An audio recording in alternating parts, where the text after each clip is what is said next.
उर्दू के स्टोरीज। चूहे की आई शामत। एक दफा का जिक्र है, एक घर में एक चूहा और बिल्ली रहते थे। उन दोनों की आपस में बिल्कुल नहीं बनती थी। बिल्ली हमेशा चूहे के पीछे पड़ी रहती थी। चूहा जब सोता तो बिल्ली जोर जोर से गाना गाती।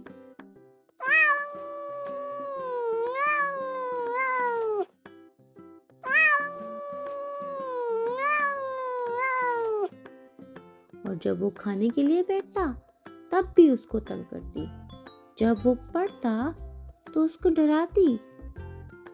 वो चूहे के पीछे भागती रहती कि किसी तरह चूहा उसके हाथ लगे और वो उसे खा जाए। चूहा बेचारा हर वक्त अपनी जान बचाता फिरता।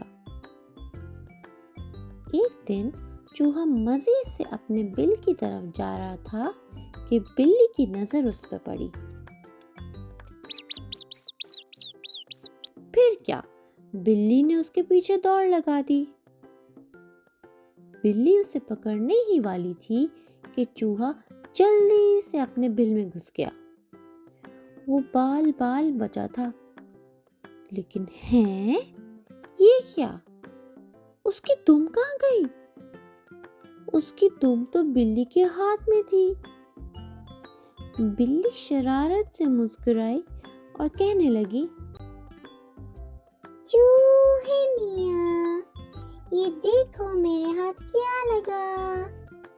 तुम्हारी दुम तो पीछे रह गई। अच्छा एक काम करो, ये वापस ले जाओ। पता नहीं तुम बगैर दुम के कैसे लग रहे होगे। मुझे तो सोच सोच के ही हंसी आ रही है। बाहर आ जाओ, पक्का वादा मैं तुम्हें नहीं खाऊंगी। चूहा बेचारा परेशान तो बहुत हुआ, मगर उसको मालूम था कि अगर वो बाहर गया तो उसके साथ क्या होगा। उसने थोड़ी देर सोचा और फिर कहने लगा, मुझे बख्शो मानो बिल्ली, मैं दुम कटा ही सही। कहानी खत्म, पैसा हजम।